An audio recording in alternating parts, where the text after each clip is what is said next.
Hello, my friends. If you're wondering, yes, I'm sitting on the floor. I'm very comfortable this way in yogic style, yogic fashion. So anyway, how is everyone, first of all? Second of all, I have been spacing out my public offerings for a number of reasons. I only come to you when I feel inspiration. And two, I think there's a lot of things that are rolling out. And as we move along, people are progressing at the rate in which they're putting energy in. And without receiving any energy back from most of the public, well, I question sometimes if people are ready to hear what I'm saying, you know? So I do feel inspired to talk about the importance of finding inner peace and how that goes hand in hand with healing, inner child healing, trauma healing, basically mental, emotional healing, the mental body. The emotional body is part of the mental body. We process our emotions through our mental body. And sometimes we feel things through our energetic body. I am preparing a class that goes much deeper into this stuff. So if you're interested, make sure to subscribe to my website and follow that. So that way you get an email update when I have a new class offered. I do have 2 classes available. One of them I have made free and publicly accessible here on YouTube. And then there is another class I have available on Udemy. So if you're interested in that, you can find the link for all of my links on Linktree through my website, thebodyowl.com. Okay, let's get started. So the importance of spiritual healing and finding inner peace within self ties into all of the healing work, because spiritual healing is a part of healing, whether people that focus on the physical world and stay away from the spiritual world, whether they realize it or not. There is no difference between the physical and the spiritual. It's just it depends on your level of perception and how deeply you've dove into spiritual work to see how there really is no separation. So I am also, I'm always skeptical to involve anything to do with religion sometimes because people's immediate aversion. And trying to break through that for people is not up to me. It's up to each individual person when they get to the point where they're able to see the truth in all. And I just like to offer it so that way, hopefully, it can nudge people to be able, you know, to see that there is truth in all. It's dependent on who's reading it and with what lens of perception, how clean their perception, their lens of perception is. So yes, there's been a lot of back and forth with this, you know, polarized spiritual warfare type of stuff, but we are capable of transcending that and finding peace. Supreme understanding, spiritually speaking, means one is capable of seeing the truth in all of it. One is able to see the truth in anything in this world and have total acceptance and peace because of their level of spiritual understanding. So to start out, since we're talking about judgment and non-judgment and how that all plays into healing, I wanted to start with a Bible verse. I'm not a huge Bible reader. However, lately, there have been things that have popped into my head, Bible verses that I have looked into, and I feel that it's for a reason. So I'm going to start with this. It's Matthew chapter 7, verse 2. For with whatever judgment you judge, you will be judged, and with whatever measure you measure, it will be measured to you. This is a direct reference to karma. So if you're sitting in judgment or criticism of another person, you're asking to be judged. And that's something I'm not sure people are aware of. In our spiritual healing class that I've already put, if you're watching this, I'm assuming you've watched that video. I do talk about this. It's basically an issue of attachment. If you're attaching yourself to the outside world, if you are constantly using your logical mind when approaching the world, the mind loves to judge. It's what it does. That's one of its main jobs. The mind cuts things like a knife. Intellect is really great at that. And since we rely so much on intellect in this world, it's just a natural habit. It takes a little bit of work to unlearn that process. So judgment isn't immediate. One way to practice this is to go out into public and sit and observe. Anytime the mind makes a judgment, like it's hot out here, that person's wearing white shorts, that person's doing this or whatever, like I like that person's sunglasses, like it's immediate. So practicing separation and coming back to center in a crowded place is a really good way of exercising non-judgment. So when the mind immediately starts judging things, bring it back to awareness. Over time, you're able to sit in silence in a very crowded public place without having any judgment at all. Just observe without judgment. That takes time and practice. Being awareness, sitting as awareness itself, allowing life to pass by you without allowing mind to judge. And since mind judges for a living, that's its job, it does take practice. So that's just a little tip, a little practice for you guys if you want to go out and do that.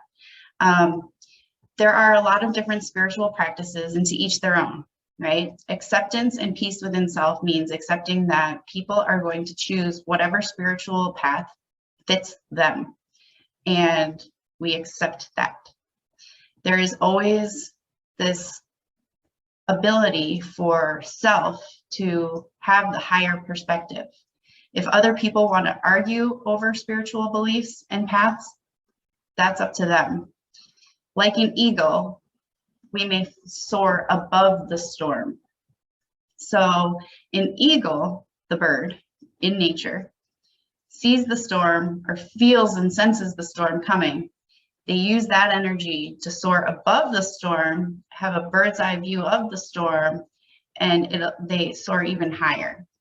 So we're always capable of being like an eagle, not getting pulled into the storm, not even being the eye of the storm, flying above the storm with a bird's eye view. Sorry, there's a lot of noise outside if you can hear that, which I know you can because I can hear it through my headphones. So think like an eagle. I'm going to soar above. I'm going to observe. I'm not going to be sucked into the storm. I'm going to, I'll give it a second. I'm going to utilize the energy of that storm to rise even higher, bring my perspective even higher. With the amount of polarization that happens and the cycles that this world goes through, it can be easy, especially if we have triggers still, to get pulled in. Some things within us are very deeply seated. So if there's something that comes up in the world and it triggers you, recognize that as a blessing, an indication of where you can heal even deeper.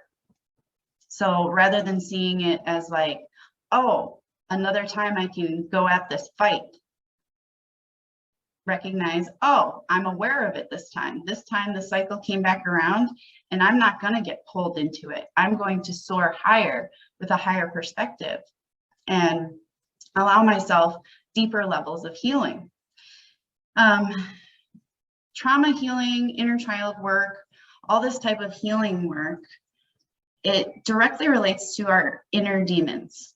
So spiritual healing is important to take into consideration because Inner demons that plague a human soul are basically our little obstacles, the weaknesses that come up within us. And just to remind you guys, those are lust, anger, greed, attachment, ego, jealousy, hatred, deceit, stubbornness, and laziness. Different spiritual practices separate them differently. I think there's only 7 in Christianity. But across the board with spiritual practices, they're generally the same ideas, the things within human beings that create obstacles that cause us to not be in our higher self, to not have that higher perspective. And people that are in need of healing work, especially with inner child wounds or trauma healing, they can be especially vulnerable to these inner demons because of their wounds. And when we recognize that, we're really capable of soaring above those, overcoming those obstacles. And it does take time and practice. What we can do is remember our locus of control, right? What is within our control and what is outside of our control? We're really only capable of ever controlling ourselves. Recently, I put out some stuff about a few things on TikTok, possessiveness and finding inner joy. All of these things indicate, and they go back to, we're capable of controlling our inner world. And that's really all we're able to control. We can try to offer information to others, but it's up to them if they take that, right? We can lead a horse to water, but we can't force it to drink. That idea. So remembering that our inner world is really up to us. And if we're not in control of our inner world, then we're truly lost, because that's really ultimately the only thing that we do control. And oftentimes people, when they don't have that inner control, they seek outward control of their situation, of other people, and then that causes more resistance for them to deal with. So with, for example, let's go with, well, ego. Ego is like the last one I think most people end up handling. So let's go with lust. Lust as an inner demon. So for people who have any type of wounding from childhood or trauma that relates to their sexuality, I think this can be a really common one. The Me Too movement and just all of the things that have come out related to this topic, where people have felt like their power was taken away from them. They felt powerless in a situation related to their sexuality somehow. This is really common for men and for women. I think we talk about it a lot more for women. I think a lot of the stuff for men may be from childhood, and that doesn't really get talked about. However, it doesn't mean it doesn't exist. So with lust, if there was any type of trauma related to sexuality, that without being healed can manifest in a variety of different ways. And it can be triggered in a variety of different ways. So I'm not going to go into detail because, I mean, the triggers and the situations, they're endless in possibilities, right? But realize that if somebody does something, says something, you see someone dressed a certain way, something in the outside world that is perceived causes a triggered feeling. Remember, that's something within you. And going inward to dig deeper, to heal, is what that trigger is telling you. All triggers are gifts because it's an indication of something within yourself. Now, as we've talked about before, focusing on the inner demons themselves is not the way to go. If you focus your energy on your lustfulness, for example, or your anger or your greed, and you're like, you know, I notice them this way, let me focus energy on it. It makes it grow. Anything we focus our energy on grows. So rather than focusing energy on the inner demon itself or on the wound, whatever the wound is, we focus our energy on what we're creating, the new habits, the new way of thinking, affirmations. We focus on the positive changes we're making in our life, the small little differences on a daily basis that eventually lead to healing and allowing our inner demons to fade away. So when we focus and we're conscious on the karma, the action, karma is action, and then the cause and effect of action. That's what karma is. So if we're focusing consciously on our own karma on a regular daily basis, as much as possible, moment to moment to moment, that is how we move forward. So focusing on the past, focusing on other people, focusing on our perceived negatives of ourselves does not make positive changes. Staying focused on what we're capable of creating, that's what changes our self. That's what allows for transformation to happen.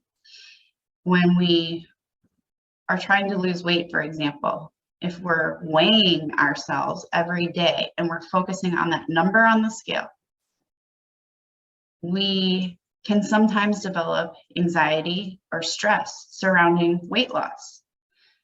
So, as you probably know, anxiety and stress, they cause inflammation, I believe, and it leads to physical health problems.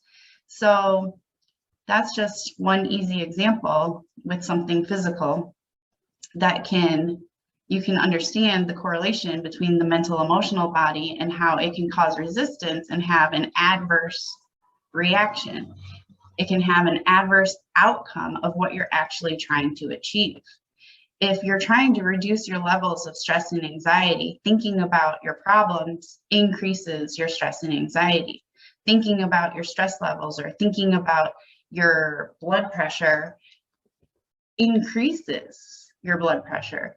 So if you're trying to reduce your blood pressure, if you're trying to reduce your stress and anxiety levels, focusing on, okay, I'm going to go for a walk every day. I'm going to do breathing exercises every day, or don't even set those goals. Just do those things when you feel like you have the energy to do them. And naturally over time, your blood pressure lowers. You find yourself in better health over time. Making sense?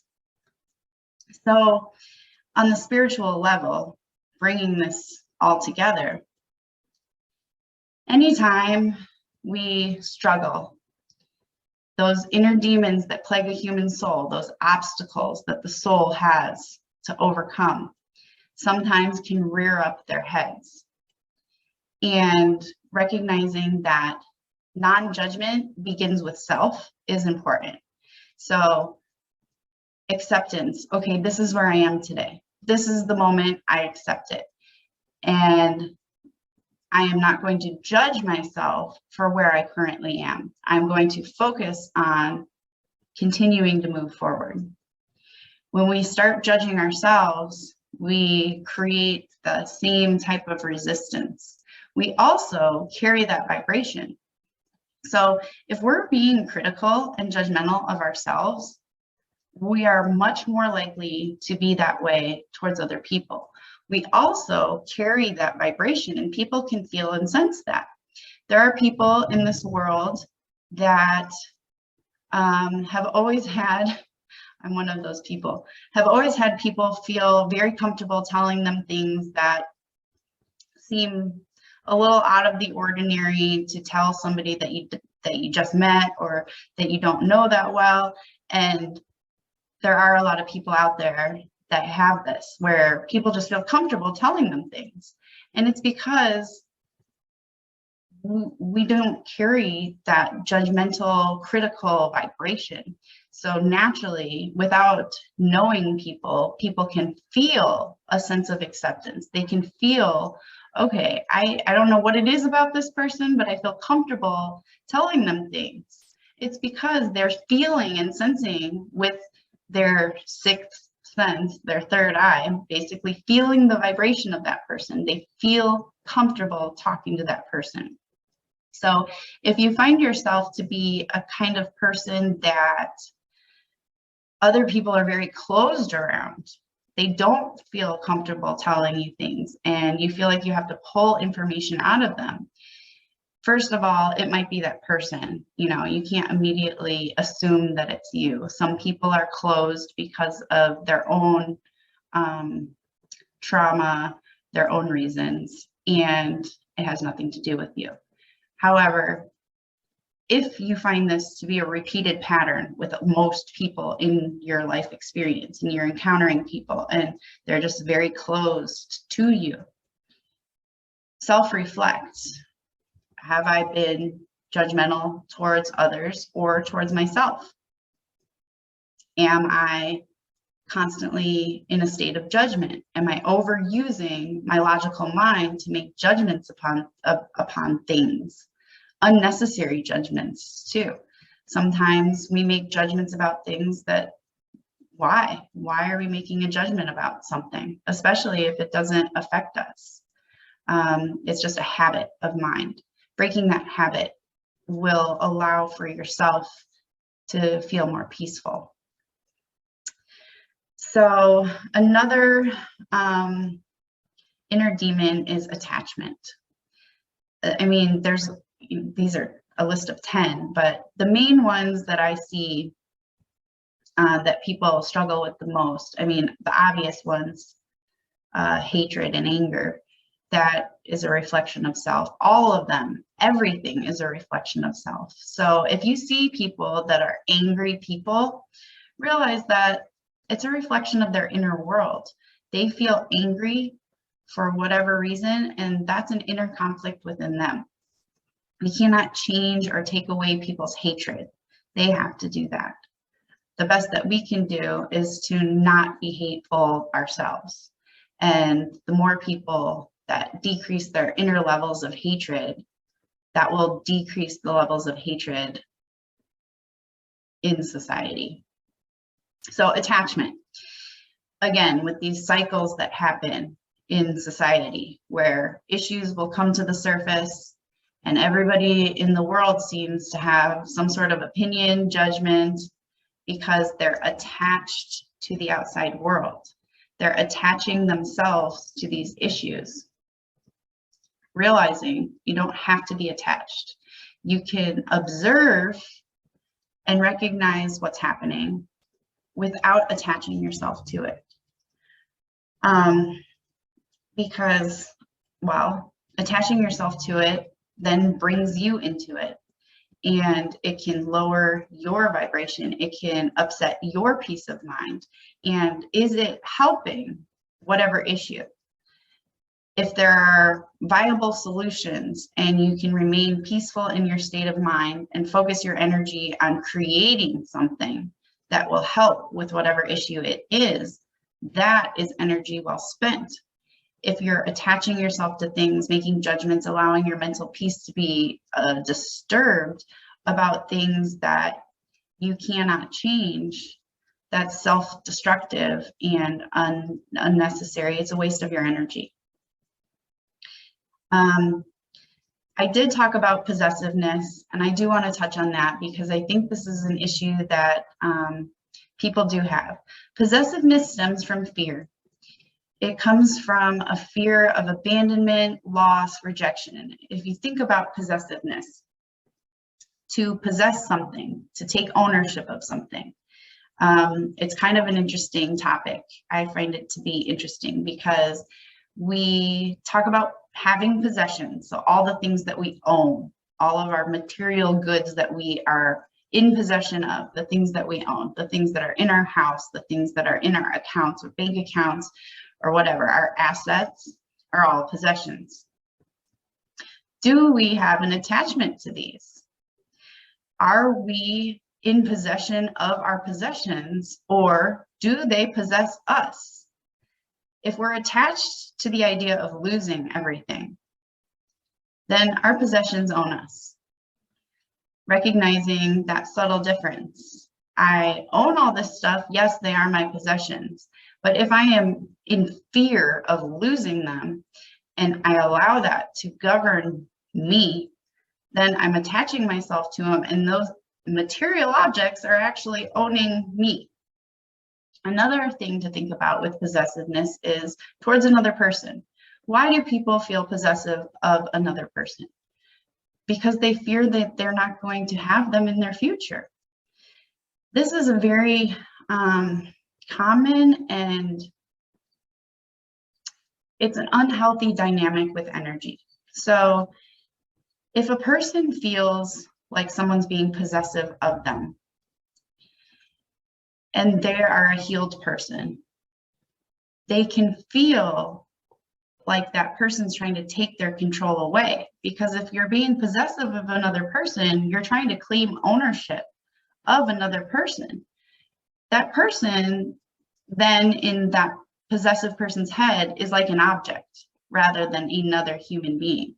When two people are together and they're on the same level and they both see each other as equals, which is how relationships that are healthy operate, there is no need for possession because you don't own that person doesn't own you. It's an appreciation, a mutual appreciation, respect, and mutual love for each other. Once possessiveness comes in, it's one person trying to dominate and control that other person. For an unhealed person, that person's underneath that dominance, like feeling the agitation starts to grow, their energy starts to have unhealthy things happen, and they rebel. And then that person gets angry. And so it's a very toxic dynamic. So if possessiveness is an issue, recognize that there's some sort of wound within self that's causing a feeling of a need for dominance and control. Like it's fear, it comes from fear. It takes courage and strength and bravery to honestly look upon oneself. And it does take time to heal these wounds, especially because oftentimes we go unconscious, unaware of why we feel this way or why we act this way. So honest reflection as often as possible, especially if you have any type of negativity. That feeling of possessiveness may not feel negative right away, but with time, over time, you'll realize that it does make one feel negative. It lowers your vibration into a state of fear.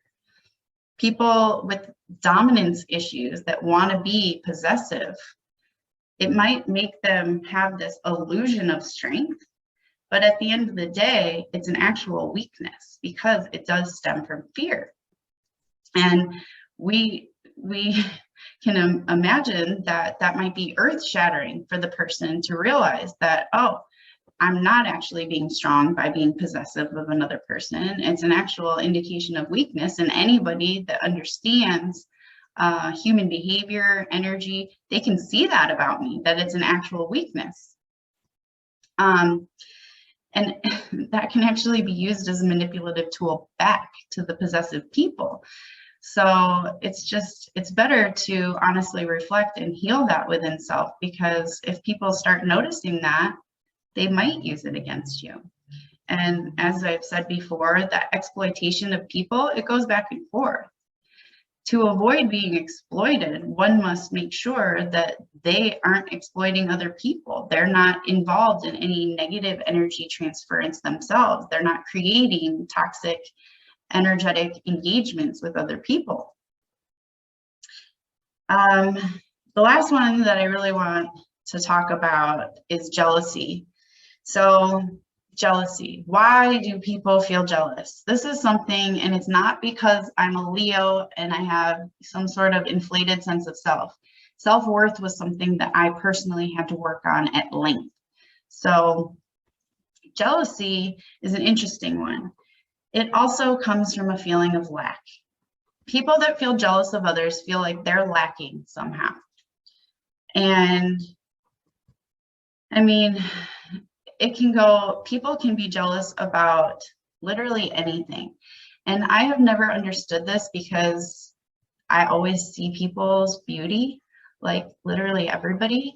And so I've never understood, honestly, I've never understood jealousy, because when I look at people, I'm able to see all of their potential and all of their beauty. And so I've always been confused why people get jealous.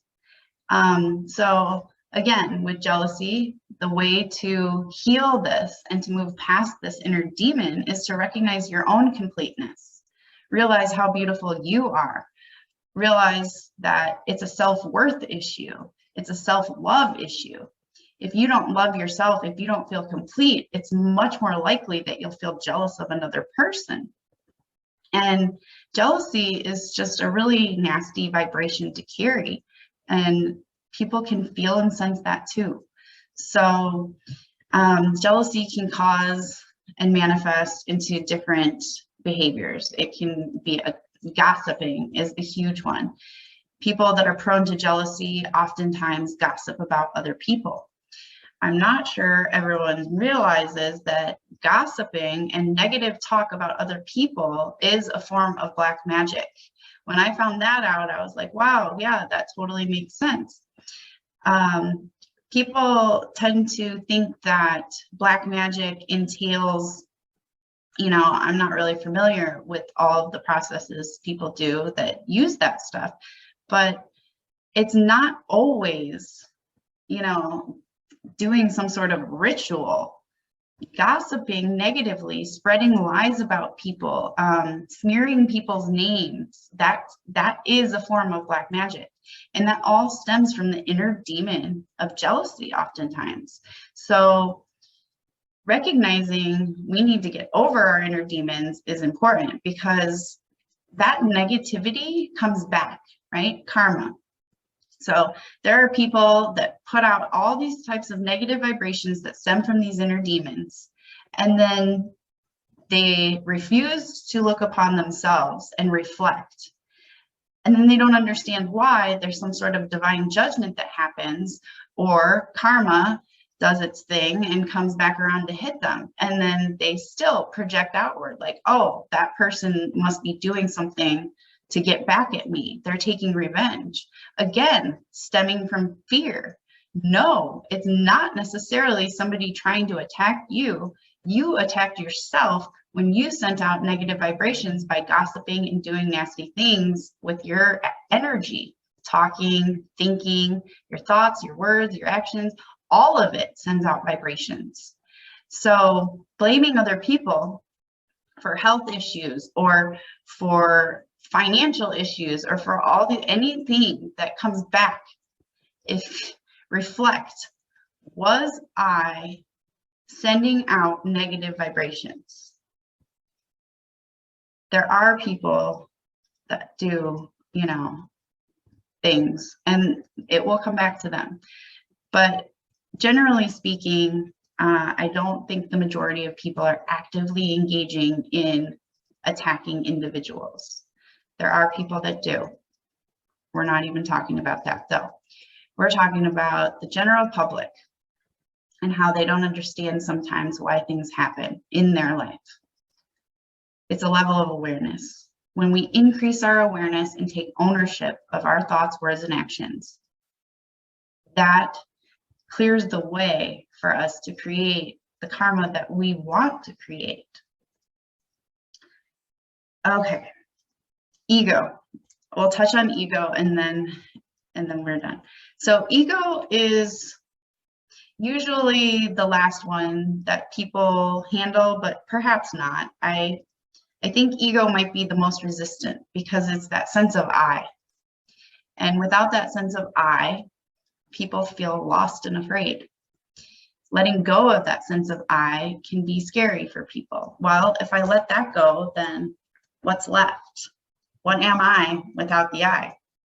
You're free. That's the answer. You found freedom. If you're capable of letting that go, then you have found freedom, liberation of the body, liberation of the mind, recognizing I go beyond body, beyond mind. I am eternal, and I am capable of being the observer without attachment. It offers us such a sense of freedom that it scares people because we're so used to feeling chained down in boundaries, in boxes, compartmentalizing, identifying. And the thought of not identifying can be terrifying for people, but it doesn't have to be, because that's truly liberating. I no longer need to use pronouns at all. I no longer need to explain myself or who I am or how I choose to live to anyone, because people are going to make their judgments if they're in that state of awareness, no matter what. Controlling how other people view us is such a waste of time and energy, because they are going to view us and believe what they want to believe based on their awareness, their level of perception, and their level of healing, what their level of inner demon status is, you know. Just let it go, and it's freeing. I think that I kind of want to leave it there. Remember that our tendencies, our habits are created through our regular routines. So if we're trying to break compulsive thought patterns or habits, consciously changing what we do on an everyday basis is what will change those habits and tendencies over time. When we become conscious, we become aware. Before we're conscious, we're kind of a slave to our previous karma. Once we become conscious, though, then we're able to say, oh, I have these tendencies. Oh, here, I will give you this since this came up. Tendencies are created through, absorption through our senses, how we perceive things, and then how we create our habits. Our tendencies come through absorption through the senses. So when we're trying to create new tendencies, it's important to pay attention to all of our senses, our sensory input, right? If we don't want to be as negative, we need to pay attention to what we're taking into our senses, through our senses. So am I watching people on the news, or am I watching TV shows where there's a lot of gossiping, a lot of backbiting, a lot of, there's a lot of TV shows that appeal to the inner demons. It's up to us on whether we decide to get rid of that or not. If we continue to allow ourselves to watch these things and absorb it, that's helping to create the tendencies that we then act out on in life. Does that make sense?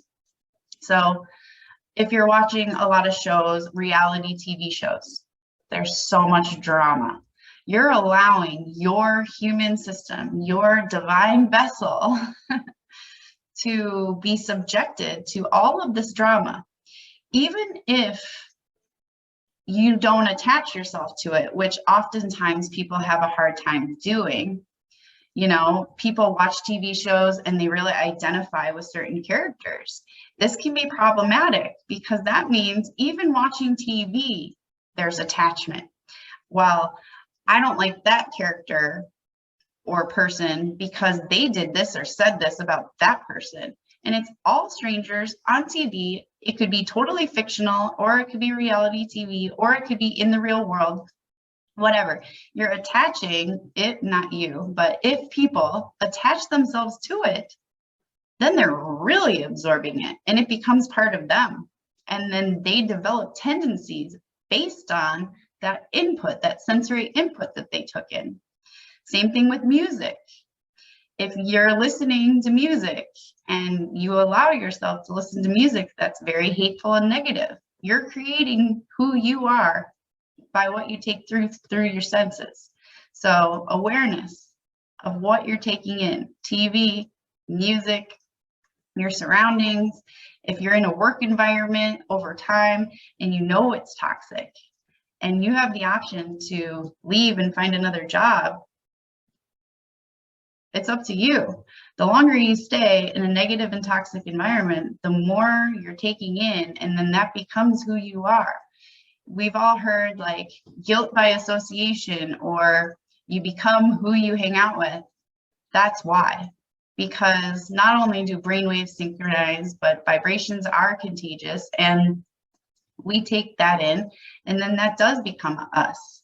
Just like the food we eat, we eat food, our physical body digests the food, and that is what we become. Our physical body is our food body. It's made up of the food we digest. You are what you digest when it comes to your physical body. Our mental, emotional body becomes what we subject our senses to. So awareness is key. I know this is a little bit all over the place. However, I think those who are meant to hear this and benefit from it, learn from it, will find it. And I am unattached. I put out what I feel inspired to put out, knowing that somebody out there needs to hear some of this stuff. So I'm going to randomly open to a couple of pages throughout different books and just see, because I trust that whatever I open to is what is needed. So we'll start with the teaching of Buddha. I'm going to skip around from different spiritual thing to different spiritual thing, because there is truth in all. Ooh, here we go. This is interesting. The hunter, knowing that the elephant was seeking Buddhahood, disguised himself in the robe of a Buddhist monk, and thus catching the elephant off guard, shot it with a poisoned arrow. Interesting. The elephant, knowing that its end was near and that the hunter had been overcome by the worldly desire for the reward, had compassion upon him and sheltered him in its limbs to protect the hunter from the fury of the other revengeful elephants. That's interesting, because I recently, side note, I recently saw an actual elephant went, like, killed a person and then went and stomped on their grave or something. Like, I don't know if this is a real story, but I did see this. Somebody was really mean to elephants, and elephants are very like intelligent creatures. And for those who are skeptical about the intelligence of animals and the sentience, look up and see if you can find that story. Then the elephant asked the hunter why he had done such a foolish thing. The hunter told of the reward and confessed that he coveted its 6 tusks. The elephant immediately broke off the tusks by hitting them against a tree and gave them to the hunter, saying, "By this offering, I have completed my training for Buddhahood and will be reborn in the Pure Land.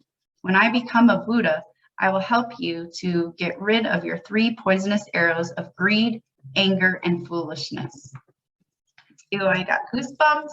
I can see how that perfectly, I mean, we're talking about inner demons. There we go. Okay, let's see what we have in the Bhagavad Gita. I love doing this, by the way, because you never know what you're going to get, but it usually is useful. So in the Gita, I opened to the chapter on devotion. And this is a little poem, it looks like. Quickly I come to those who offer me every action, worship me only, their dearest delight, with devotion undaunted.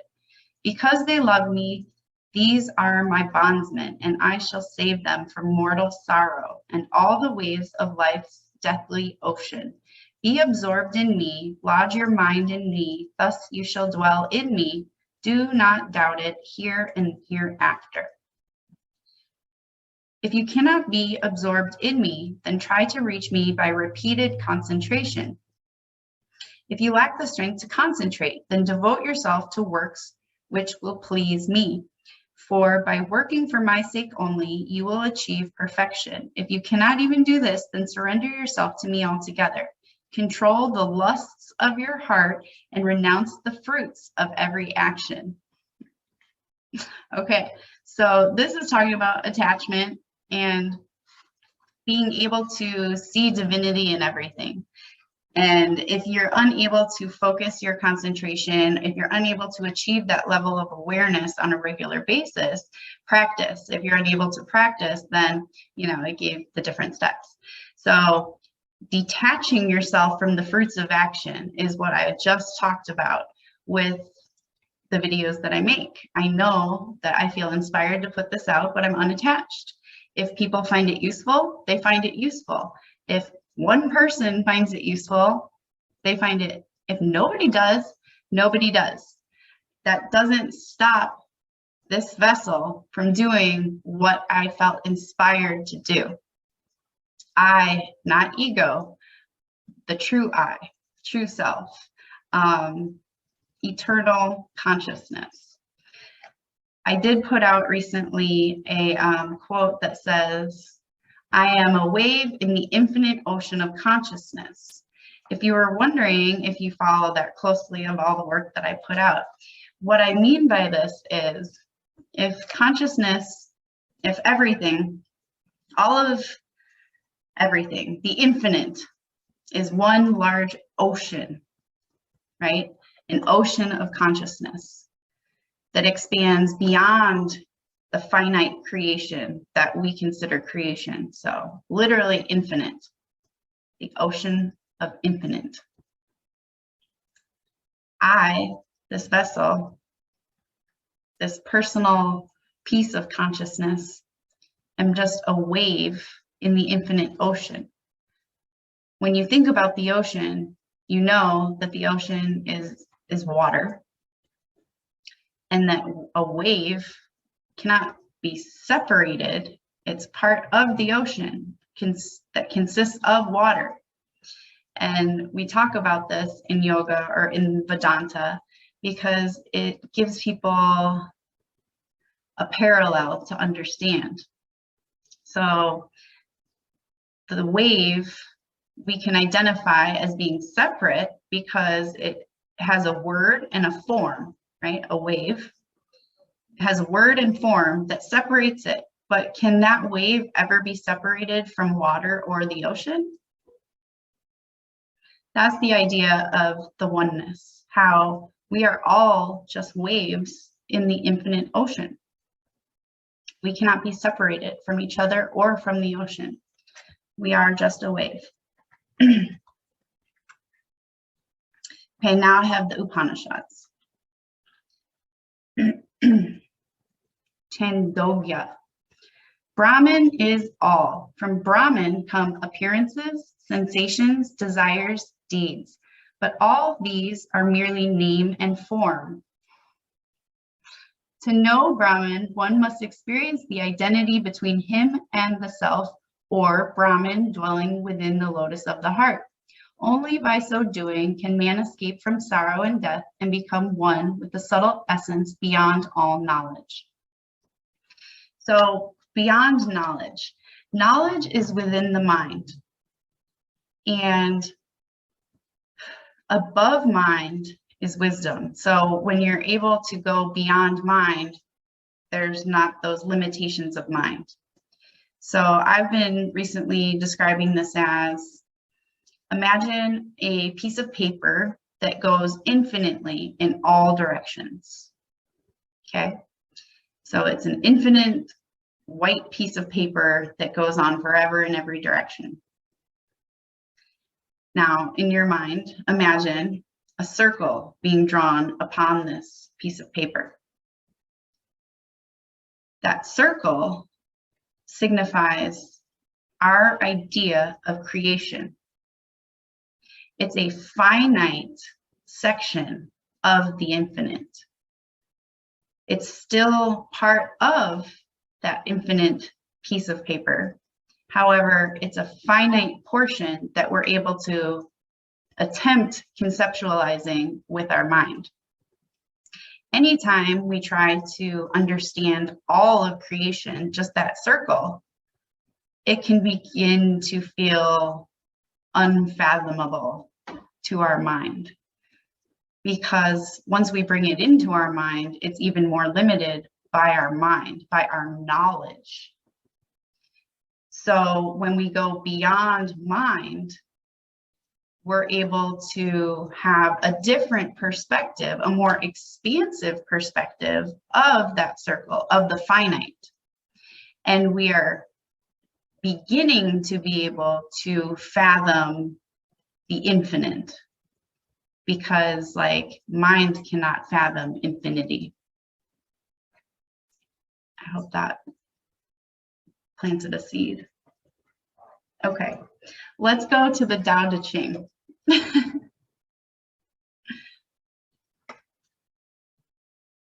This is number 37. Tao never makes any ado, and yet it does everything. If a ruler can cling to it, all things will grow of themselves. When they have grown and tend to make a stir, it is time to keep them in their place by the aid of the nameless primal simplicity, which alone can curb the desires of men. When the desires of men are curbed, there will be peace, and the world will settle down of its own accord.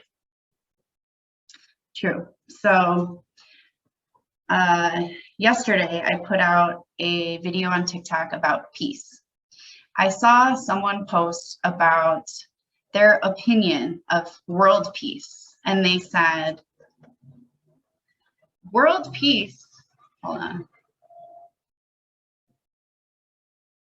patience. World peace is in the hands of this one individual. I'm not sure who they're even talking about. And I wanted to make people understand, share my understanding rather, that world peace isn't in that one person's hands. It's not even in the hands of all of our leadership. It's not in anyone's hands. Peace is intangible. No one can hold peace. If I pick up this book and call it peace, perhaps then, but how do you actually put your hands around peace? It's an intangible concept. Peace is found in the hearts and minds of people. When all people find inner peace, that's when the world will be at peace. And that is what the Tao was just trying to say in its more cryptic way.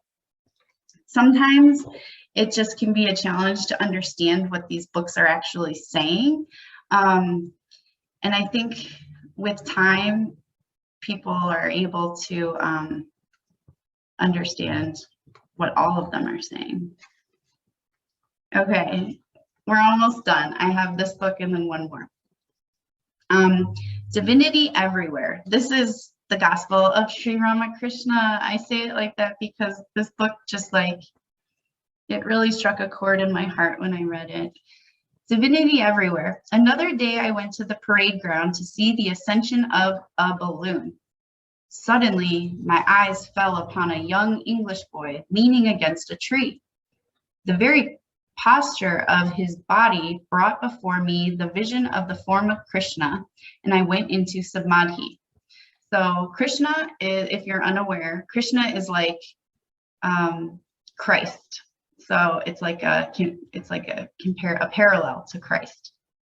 And samadhi is a state of meditation, a deep blissful state of meditation. There's four different stages of samadhi or types of samadhi. So he saw this boy leaning up against a tree and had a vision of Krishna or Christ and went into a deep state of meditation. Again, I saw a woman wearing a blue garment under a tree. She was a harlot. As I looked at her, instantly the ideal of Sita appeared before me. So Sita was, she was a consort of Rama. And Rama is the divine incarnation and hero of Rama. Okay, we're getting way into things that people probably don't know. Rama was the divine incarnation. I'm just going to leave it there. So he saw a lady against a tree, and instantly he saw Sita in that lady. I forgot the existence of the harlot, but saw before me pure and spotless Sita, approaching Rama, the incarnation of divinity. And for a long time, I remained motionless. I worshipped all women as representatives of the Divine Mother. I realized the Mother of the universe in every woman's form. Mother Babu, the son-in-law of Rashmani, invited me, of course, there's a bunch of pictures, invited me in his house for a few days. At that time, I felt so strongly that I was the maidservant of my Divine Mother, and I thought of myself as a woman. The ladies of the house had the same feeling. They did not look upon me as a man. As women are free before a young girl, so were they before me. My mind was above the consciousness of sex, meaning gender. So he was so enamored by divinity in feminine form that he felt feminine himself, and the other women also saw him that way because gender no longer had a role. Their consciousness was above body. Body consciousness is where gender identity exists. When you get to soul consciousness, above body, above mind, when you're at the soul level, there is no gender. What a divine state it was. I could not eat here in the temple. I would walk from place to place and enter into the house of strangers after their meal hour. I would sit there quietly without uttering a word. When questioned, I would say, I wish to eat here. Immediately, they would feed me with the best things they had. So he's referring to being able to see divinity in everything. So he being out and about, sure, it might, in physical reality, it might look a certain way, but when you have divinity at the forefront of your mind, when you're absorbed in your divine essence within divinity, and that is just your state of being, that's what you perceive. We perceive what is within us. Okay. Last one. This is the spiritual practices of Rumi. I'm going to just start here. Acceptance is the key to happiness. Accept yourself exactly as you are. Feel what's happening to you in this moment of communion with your friend exactly as it is. Never succumb to the self-hating trap of thinking that you're inadequate, that God must have been away on holiday when you were born, that something at your core is in need of fixing, and that the repair shop is permanently closed. Rumi addressed this with compassion. You suppose that you're the trouble, but you're really the cure. You suppose that you're the lock on the door, but you're really the key that opens it. It's too bad that you want to be someone else. You don't see your own face, your own beauty, yet no one's face is more beautiful than yours. So when allowing your inner demons to go away, when it comes to jealousy and all of these other things that we have been talking about, self-realization allows you to really see your beauty, to understand that you are a beautiful gift in existence, and all those inner demons literally run screaming when you have a self-realization, a full self-realization. So the path to self-realization, however you get on that path, whichever path, there are so many that exist, that is what leads to ultimate true healing. The inner child, the emotional trauma healing, the mental trauma healing, all of the things when it comes to healing that we talked about, bringing it full circle to closing. This is a great way to close it because all of it leads to spiritual healing, the path of self-realization. And if you want to heal all of self, getting on a path of self-realization will lead you to ultimate healing. Yes, you can do separated inner child healing, trauma healing, and work your way through every single individual body, mental, physical, emotional, or you can get on a path of self-realization and find healing of all of those things along the way.